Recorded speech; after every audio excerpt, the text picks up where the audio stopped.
Good morning, everyone, and welcome to today's Next Generation Alliance webinar on a topic that resonates with many evangelists and nonprofit leaders: how to build and grow a team and organization. I'm David Jones, Director of the Next Generation Alliance, and our presenter today is Bill Ciberay, President of Xylazay Consulting in Plymouth, Massachusetts. Bill is a well-regarded Christian servant leader, executive coach, organizational development coach, and consultant to both nonprofit and for-profit companies. He has helped NGA members grow their ministries, and these members speak very, very highly of Bill. Please welcome Bill Ciberay. Good morning. Welcome to Building and Growing a Team or Organization, Facing, Embracing, and Overcoming the Challenges. In today's meeting, we'll be going over several things regarding organizational health and performance. This is just a brief content of what material we'll be covering today. Just gives you a nice way of coming back as you review this on your own to kind of see the key areas that we covered in today's webinar. I'm Bill Ciberay, and I'm very grateful to be invited to host this webinar. A little bit about me. I'm co-owner with my wife, Naz, and president of Xylazay Consulting. We are on mission to innovate, empower, and advance your leadership. And we've had the opportunity of working in both profit and nonprofit organizations in our history. Our heart really goes out for nonprofit Christian organizations. Our power verse is Isaiah 55:12, and we look at that as we come in support of leadership within Christian ministries, evangelists. We want to take what we have and be able to share that with them so that they can grow internally and have a healthier organization. That in turn allows them to go forth and be a joy and peace to the world. In turn, they lift us up and be able to say, hey, through your influence in our organization, we want to help spread the message of Xylazay Consulting. So for organizations such as Passion for People, Faith Ministries International, for those organizations that we've been able to impact, we are very grateful. I do have a 25-year plus history of organizational team development and business consulting. So I have been an entrepreneur, I've been an executive coach, and now I'm a certified soul coach and consultant, which allows me to serve a very special role within organizations as the Chief People and Performance Officer. That is what I strive to be. So would like to give a little bit of heads up over what we'll be covering today. This webinar is designed to share knowledge, to equip and empower you. So the title of this webinar is to really encourage you to face, embrace, and overcome any limitations, impediments, and challenges that you as a team leader may be experiencing. So this, as we go through the material, as I shared, it will inform you on looking at things differently. It will cause a purposeful disruption to the way you view team building and getting work done through people. And I'd like to focus on that term, purposeful disruption. It means it's intentional. I want you to just take a moment as we're going through the slides, and as there's something that sparks something in your mind, hey, I could really improve on that, or I'd like to know more about how to develop that myself or in others, make a note. It's designed so that you focus on that.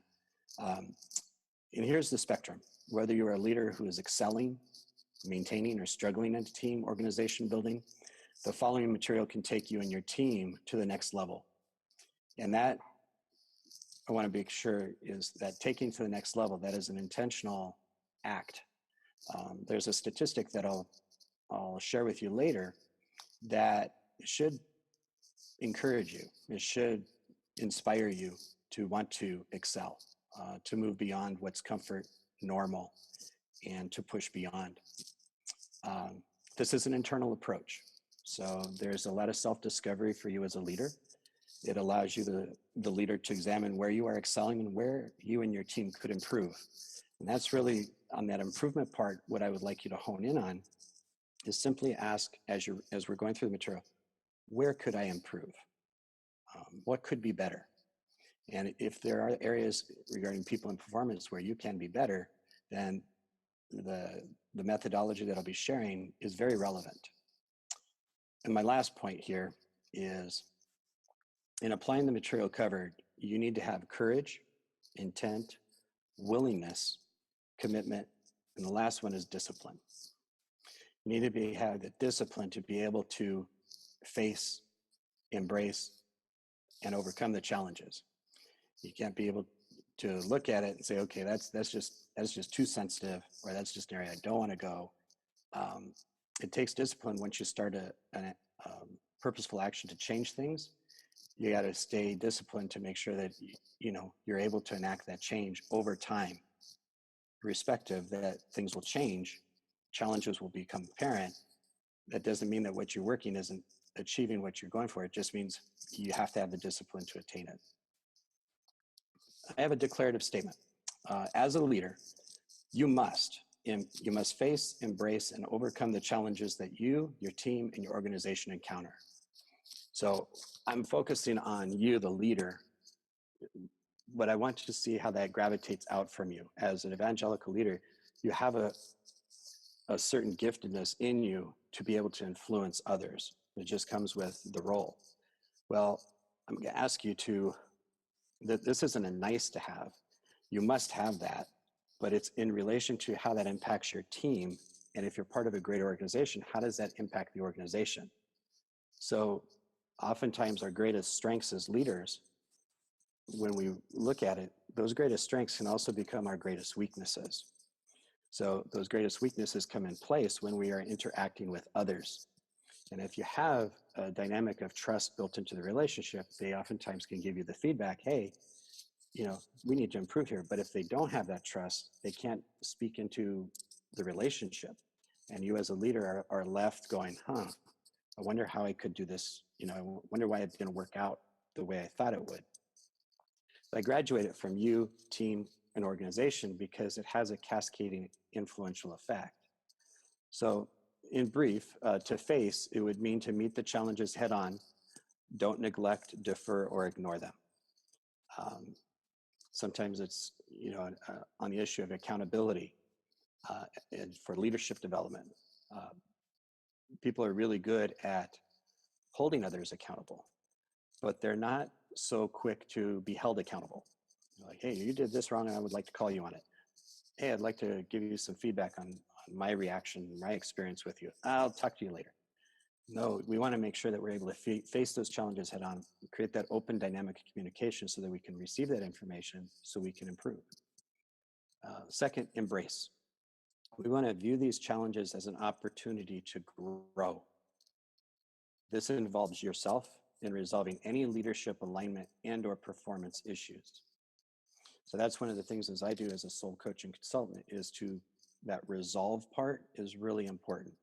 It's not about let's kick the can down the road a little bit longer. We want to make sure that we're able to resolve an issue that is preventing us from being our optimal self in a relationship with a team member or accomplishing goals. And lastly, overcome. This is to minimize and remove the insecurities, weaknesses, biases, and push past personal comfort zones by modeling and exemplifying productive and positive behaviors. And lastly, to enact a continuous improvement mindset. We want to continually evolve and press in so that we continually grow stronger in our faith and and our mission and calling in what you do as a leader. It is in the fact of overcoming is to be able to really minimize and remove those insecurities. So create the relationship and the dynamic within your team to be able to discuss hot button topic issues that people are like, oh, I really, this is just making me queasy. I don't really want to talk about it. It needs to be spoken. It needs to be brought out so that people can understand what it means and then be able to move forward, create a higher ground.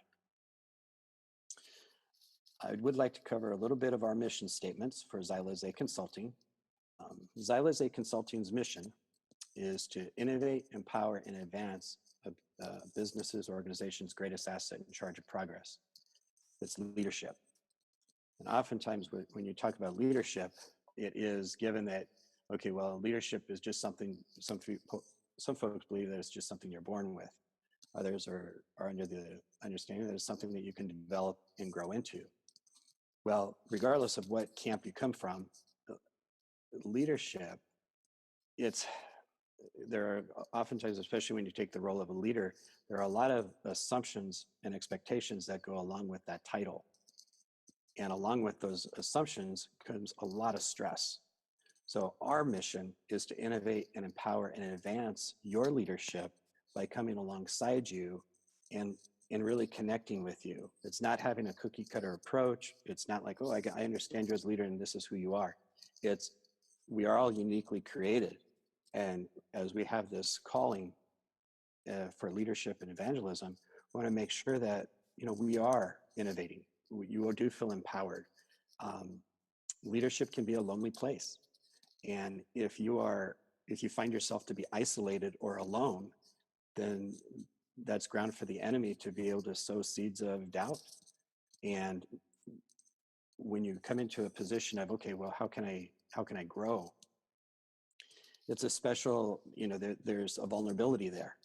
So we come into, hey, we want to make sure that you have confidence in us and our ability to do exactly what our mission statement is: innovate, empower, and advance your leadership. Our vision is to see individuals, teams, business organizations to not only meet their vision and mission statements, but to exceed them.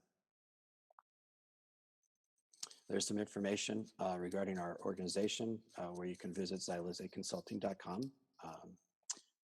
For myself, as a certified soul coach and consultant, my initial and ongoing focus is to resolve leadership, alignment, and performance issues that impede business and results. So what this means is you probably have had that dynamic between two people or between a certain situation that is, it's the elephant in the room and nobody wants to talk about it. Well, that is my calling. We're going to talk about that elephant, and we're going to reduce that elephant to not the impediment that it's presenting. And it is going to be uncomfortable, but at the end of it, it will be resolved and progress can then move forward.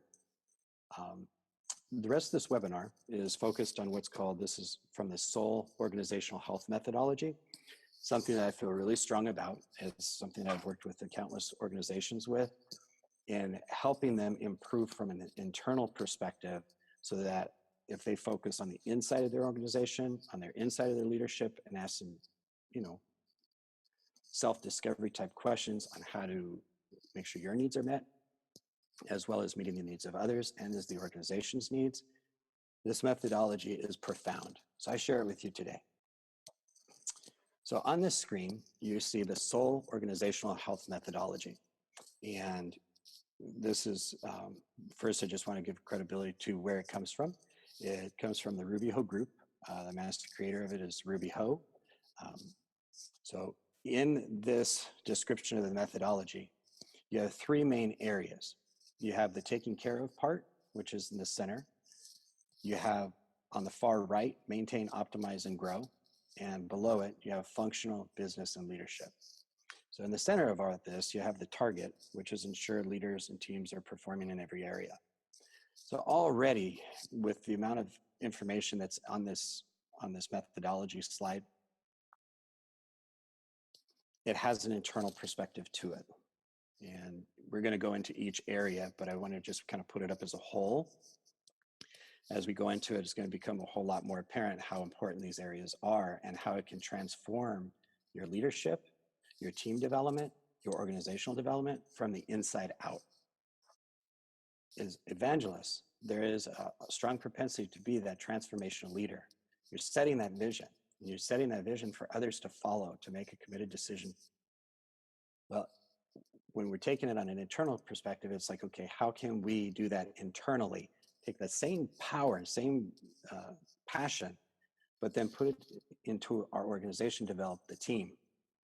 It allows it allows the leader to be multiplying his or her efforts, so that you're seeing that it's not just one person sending the message, it's if that person's developing that team, it creates that synergy. So it really is the sum is greater than, or the synergy, the definition is the sum is greater than its individual parts, is really being lived out.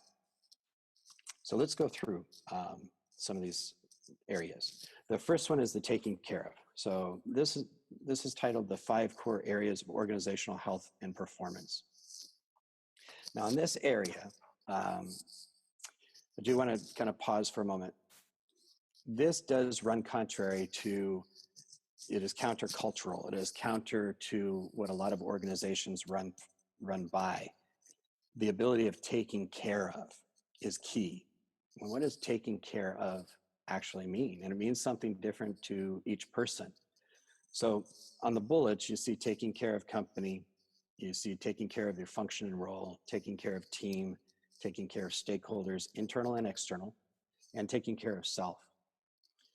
What you'll find is if you're taking care of these throughout, you'll have a healthier culture. An organization's culture, a team's culture is similar to that of a person in their personality. So culture becomes a team's personality. It becomes what they, it affects the reputation. So in the taking care of, we want to be able to, I have a question. It's like, one should pause and say, okay, well, what do the words taking care of mean to you? Each one of us will have a different definition and meaning associated with the phrase taking care of. Once you align on what you're taking care of means, we then want to calibrate to each team member's definition and meaning. And that takes time. When you think of taking care of, I want you to think of, if somebody is taking care of something, they're devoting their time, energy, and attention. So one of the things we have to be real careful, especially in how fast our work goes, is that we want to make sure that people and objects remain separate. So people oftentimes, when things kind of get faster and faster and faster, leaders oftentimes, they don't intend to do it, but people are then treated as objects. Like, okay, well, I'll get to you later, or well, we understand this, so you're able to run with that. But if there is no time to be able to understand who that person is, who that team member is, how can you truly understand are taking care of? So here are the results. The positive results are when people are taken care of, and I want to kind of use that scaled approach. When they're taking care of the individual, when the leader is taking care of the company, the function, the team, when the team is taken care of. So you see that element of, you have the identity of an individual contributor and then the identity of a team contribution. It graduates up, and that's where the effect of taking care of means more than, okay, what does this really mean, taking care of? You're affecting interrelational dynamics. You're affecting how people walk into the room for a meeting, how they share their experience out in the public, how they feel when they wake up in the morning. Yeah, I'm really charged. I want to go to work, or I want to contribute into this project. So the above core areas of taking care of are directly connected to people and performance. So that's the area of I want to kind of graduate over into an organizational element, is that if we're coming under an organization or a team, there is a charter, there is an understanding of who we are championing. So we want to make sure that, we're clear on what are those needs for the organization so that we can take care of it and at the same time take care of ourselves, take care of our team. And that is a balancing thing, because if you take out any one of those 5, the overall effect drops. You take out 2 or 3 and maybe you're only operating on 1, taking care of function and role. You can see that the effect of the overall organization would be impacted by that. So we want to hit on all 5 areas. Here are the 3 areas of performance. We have functional, business, and leadership. And I defined each so that you can come back and really kind of hone in on it. I just want to kind of speak broadly on this. Functional, business, and leadership.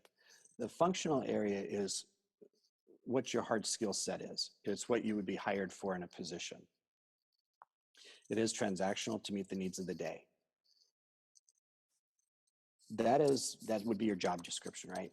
The business area of performance and the leadership area of performance, these are also considered to be mindsets, like the functional we must have in order to hold our role.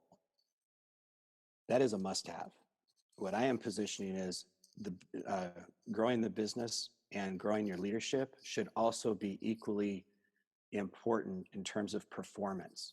And this is where an organization or a team leader can kind of infuse that into the team dynamic so that people aren't just coming in only wholly doing their functional role. Why is this important? Because when people come in, it's like the scale on a capacity, percentage of capacity.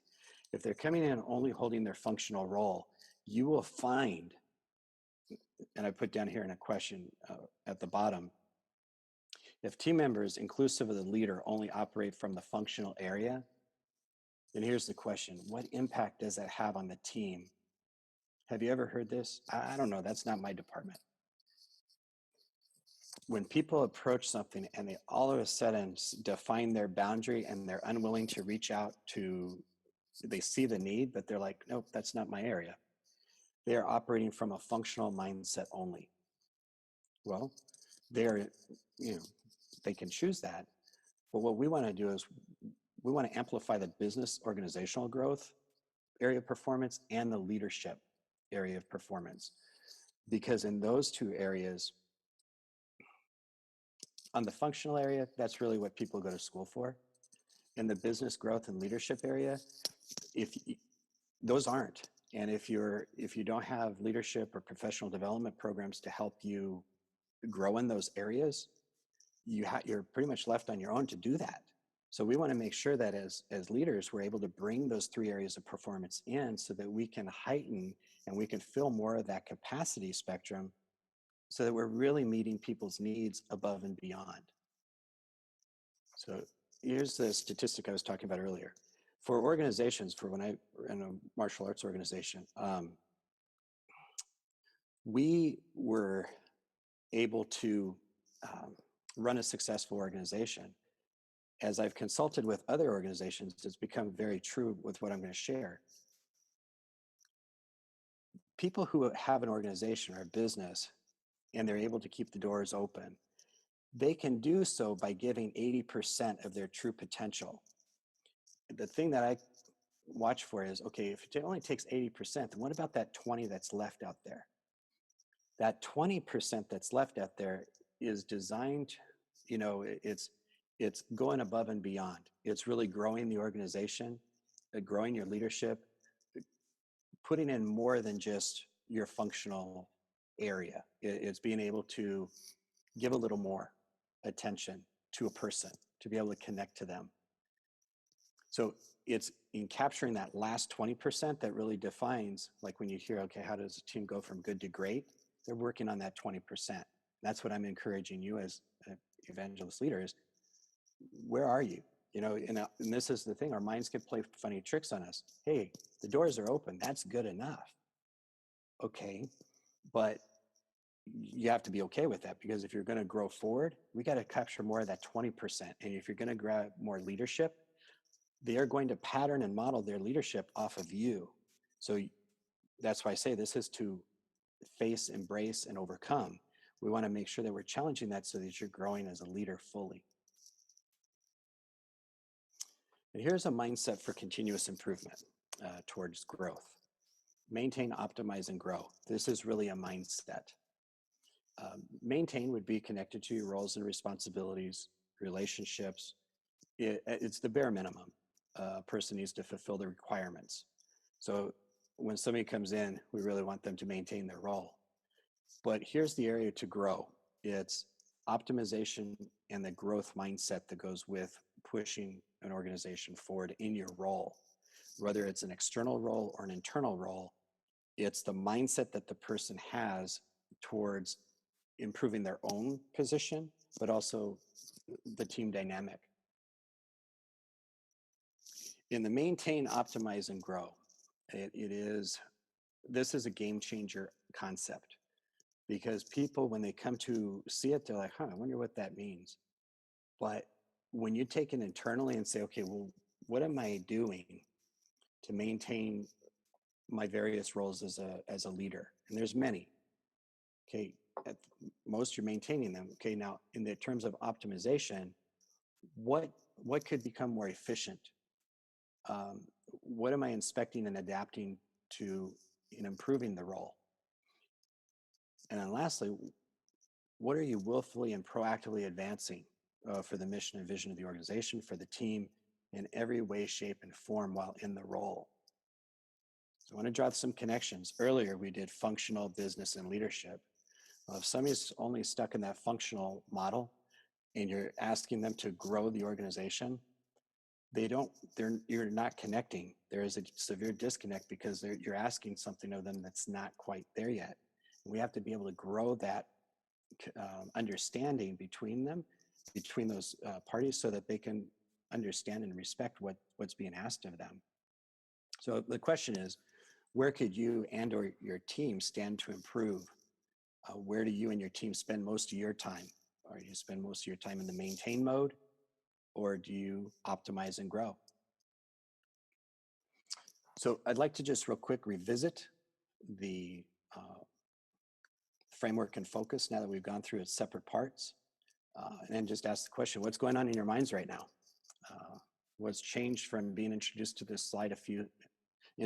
this methodology a few slides back to now? Do you see ways to apply these areas regarding people and performance?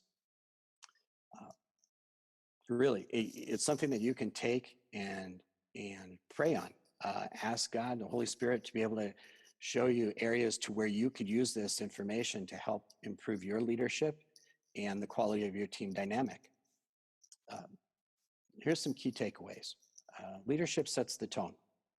That is why I gravitate into organizations. I want to work with the top leadership, because I know that if I can affect them, they in turn will get it, and they will in turn model it and affect others. This goes along a spectrum. It can move a team from underperforming to performing, or a team from performing to super performing. It's about the focus, awareness, and development of leadership regarding people and performance. Any one of the areas we covered, taking care of, 3 performance areas, mindset for continuous improvement, can have profound positive effects on a team, but it does cause a purposeful disruption. And honestly, folks,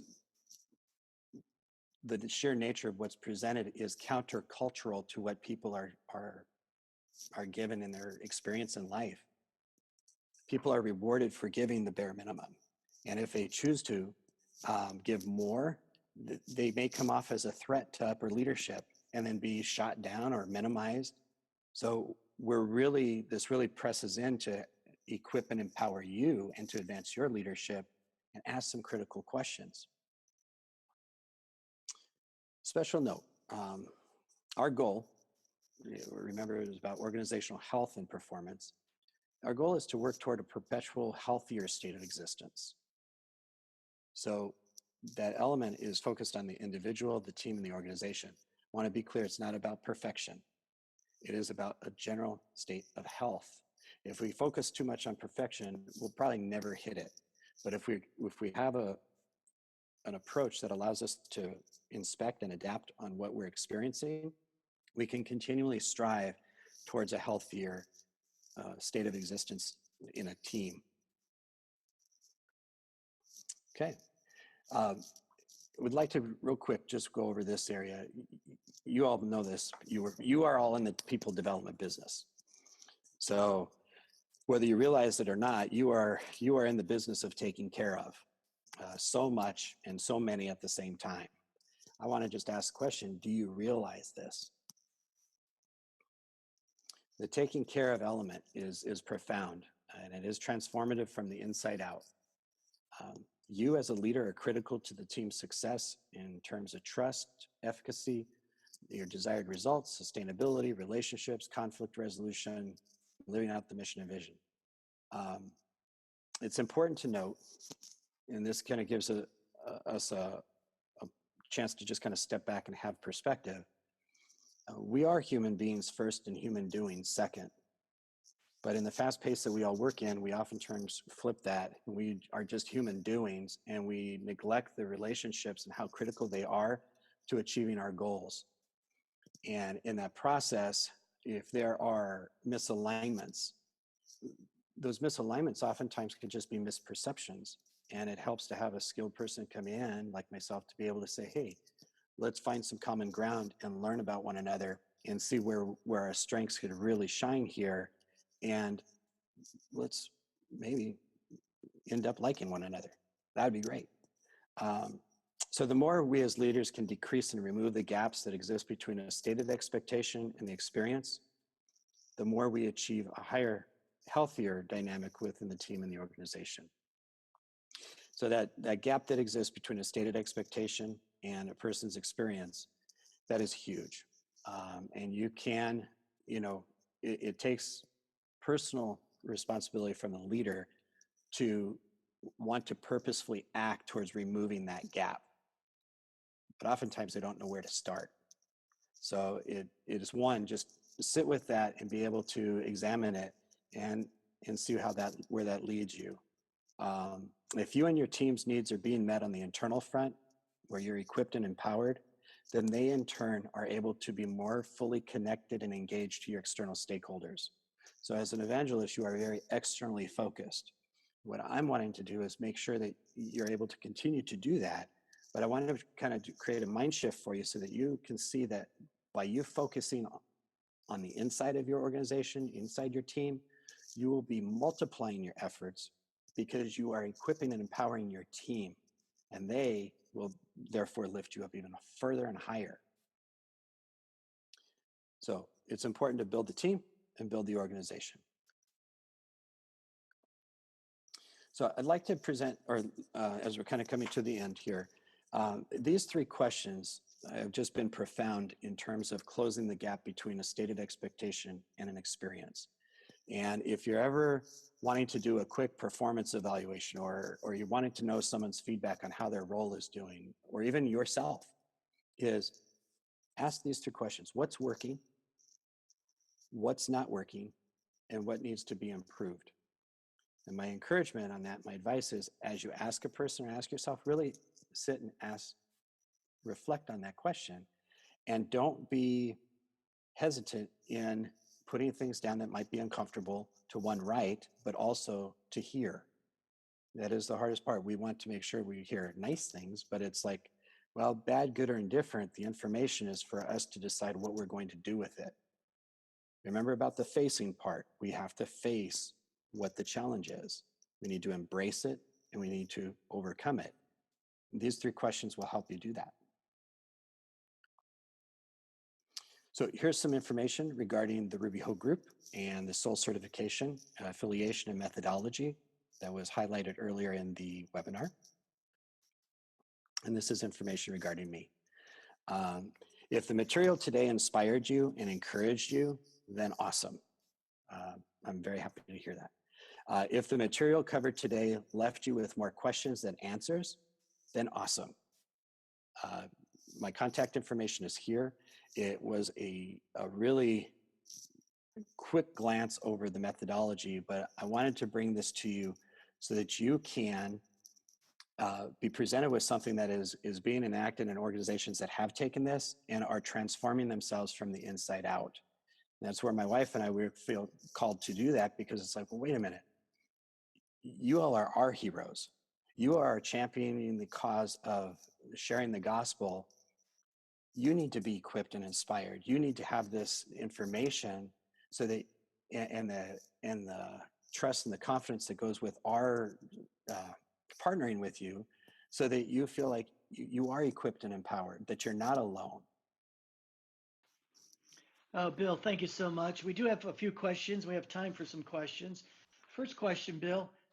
You mentioned elephants in the room. Yes. What are the typical elephants in the room that prevent personal and organizational growth? Excellent question, Dave. Excellent. Those elephants can be we look at three areas. Okay, one would be between people. as we are all uniquely gifted, we just have different ways of going about our work. And without the knowledge and the information to know that we have different ways of going about work, it can create this tension. And tension by itself is healthy. It's when it becomes unhealthy, it's when it's stress. And you walk in and you could just tell a vibe is off, or people are bad mouthing each other behind another person's back. That's an issue. And it becomes an elephant because it countermands that leader's position of influencing, and it erodes the morale of the team. Another elephant would be the expectation on the leader to perform, but the leader they're just weak in some leadership areas of development. And so it comes across as an insecurity. So people are less than apt, or they'll talk behind the leader's back. And rather than that leader, one, being given this information, but two, to have the support from that person's superior to be able to empower and equip that leader, a leadership development program, they are impacted, and that becomes an elephant to directing people towards a goal. The third one would be in terms of processes. There are oftentimes an organizational process to where it becomes more of a hindrance to try to achieve something, because the process is, well, the way I like to look at it, Dave, is when you hear this statement, it's like people over processes. But oftentimes in the world, it's no, process over people. And that, especially when you're in a service-related industry, I mean, we are in the people development business. If we are treating people like processes, that's an elephant, and it affects the overall experience and quality of people's takeaway when they wake up in the morning to when they go to work and when they leave. And you can almost put a life cycle on it if those elephants aren't addressed and resolved. They're gonna, oftentimes you'll hear like, yep, well, that's just the way it is. It's like, well, who said that? Why is it that way? You could tell them that on the life cycle, if there's a high attrition rate and people are just churning and burning, there's probably an elephant of leadership weakness, and that we need to be able to focus on that. Okay, thanks, Bill. You're welcome, Dave. Here's an interesting question. You noted we are in the business of, quote, taking care of, end quote, and part of that is taking care of our teams. Luis Palau is always saying an evangelist must have a team. So for those of us that don't have a team, we just can't go out and start hiring a bunch of people. So who is the first person we should look to hire if we are committed to growing an organization? Excellent question. I would look for one on a couple levels here. That person would want to be aligned with the greater vision and mission of that evangelical leader. So there must be that element of, hey, do you like what you're hearing? Do you see compatibility? Now, the compatibility part is huge, because that leader would want to be looking for someone who could complement their skills. So oftentimes, depending on a person's focus area, evangelists are very outward focused. So they are very much about growing the business. But on the other side of it is, okay, we're all in the grow the business model, but how do we grow the internal side of how can I sustain this and grow this bigger than me? And that's where in that team development, it's like, okay, that team member needs to have a good fit with the mission and vision, with the leader, and then also complement that leader so that they're building off of each other's strengths and minimizing the things that could want them to hurt each other if stresses or tensions increase to a point. Now, the other thing that I would say is in that taking care of our teams approach, it's there is great value to a diverse team because you get other people's viewpoints. The thing that I would encourage that leader to do, though, is do some self-discovery on what their leadership style is so that they can attract the right, not the right, but the right fit of team member. If they can do that, they could find that good harmony that could exist there and hit the trail running. Okay, next, Bill, what are some of the unhealthy practices of evangelists and leaders that prevent organizational growth and development? Oh boy. Okay. It's going to be a great question. And I say it candidly, it is their ego. It is, and it's not just evangelical leaders. It is business leaders. It is, business owners. There is a huge, one of the reasons why I'm able to work with the leaders that I do have the opportunity of working with is because they are willing to have somebody come in and be able to receive my counsel or my consulting, my coaching. That unhealthy practice of the leader, it is that element of isolation. It's being able to, maybe they've had a specific role in a corporate environment and they're called into an evangelical role, but they're applying the model of a corporate mentality into command and do, and it just loses its luster because people are like that just is not.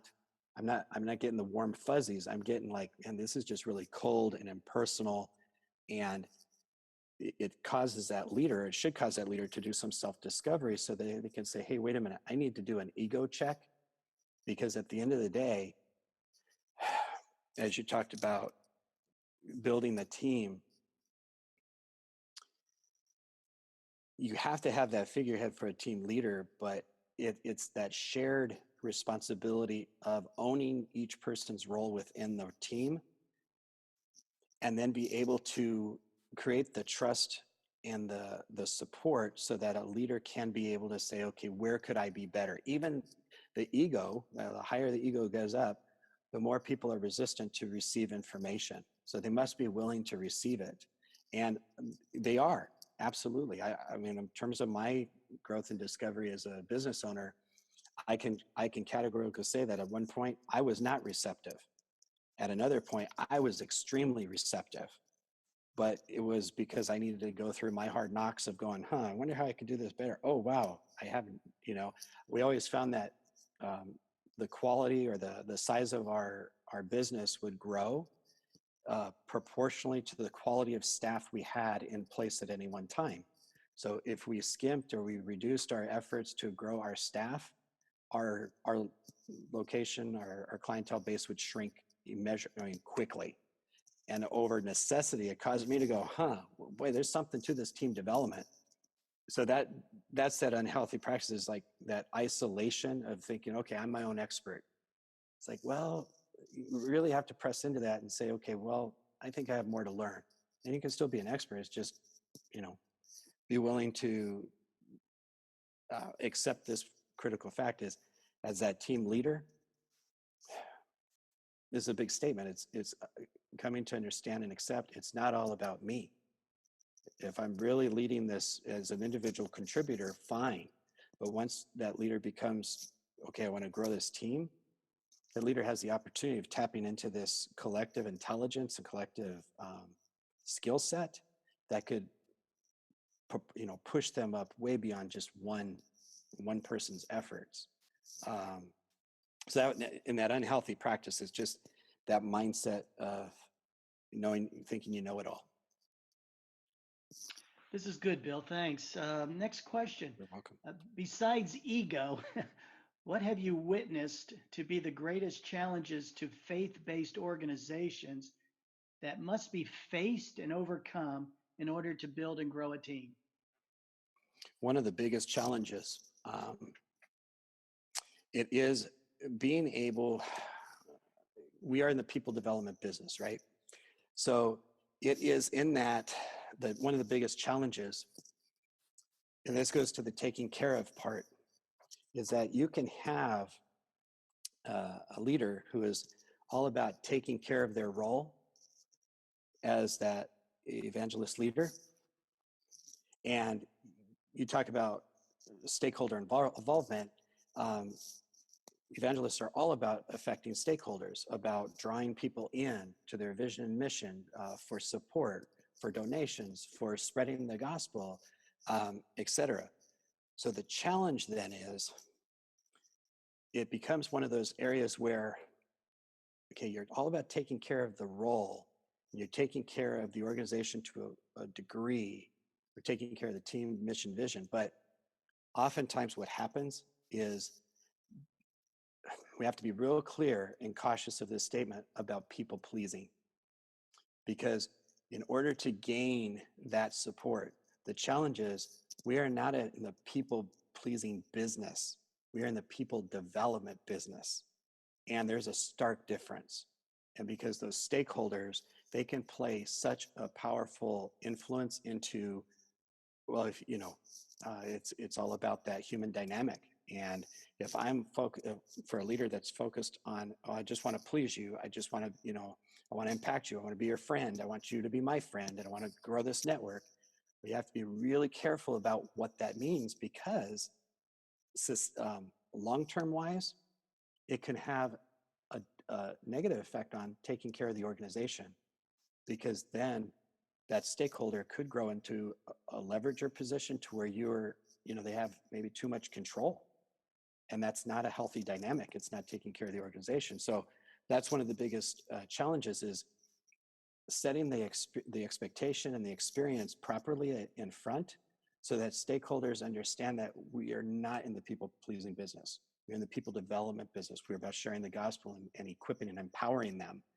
And that helps, sustainability-wise, that team to grow stronger together, long-term focus, not short-term. Next question, Bill.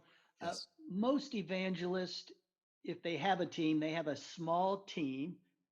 So can you share some of the practical ways you can help a small evangelistic ministry? Okay. Yes. For small teams, it's really coming into being able to have some internal focus on them as a team for the leader, but then to be able to bridge that out into their greater, into the team members. I would look at it from a team discovery point, to where they're able to calibrate to one another, to be able to come in support of one another, internal focus. But then I would want to focus on, okay, what's the strategy for this leader and his or her team? What does the strategy look like?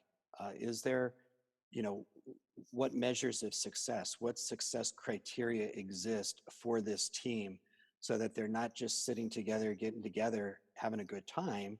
It's, hey, what are we looking to accomplish? And then be able to create that environment to where, okay, we're focused in this area. Each individual team member has their area or ownership role. Well, then how can they maintain, optimize, and grow that role so that it can multiply? And that's where in that small team, if they come together and like, hey, this is what we want, this is meeting our needs, this is great, then that's wonderful.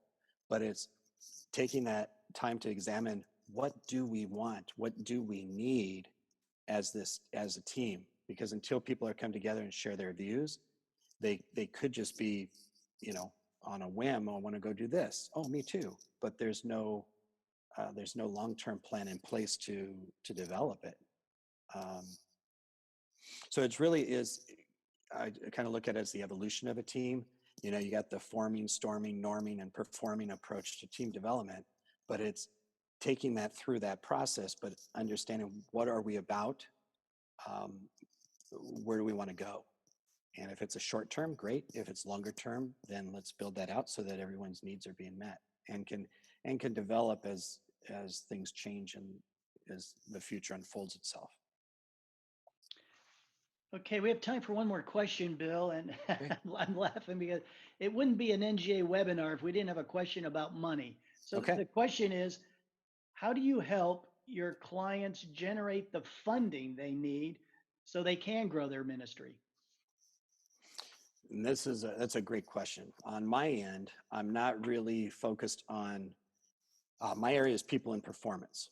So where I would be looking at coming to work with or partnering with a leader, it's what are you doing regarding people and performance to help build your value so that when you're meeting with a stakeholder, you are meeting that stakeholder's needs. And if that stakeholder is a donor, then the effect is the expectation and the experience. What is that stakeholder's experience? So mine is more of an indirect way of attaining a financial return, but it's also one of those things where it it is also the value of what is that expression like out into the public. So that's where I would focus on that question. Bill, thank you so much. The hour's gone by fast. um, but on behalf of the entire NGA family, just a big, big thank you for today's webinar. All right, until next time, continue to do the work of the evangelist, everyone. Persist, and God bless each of you. Thank you.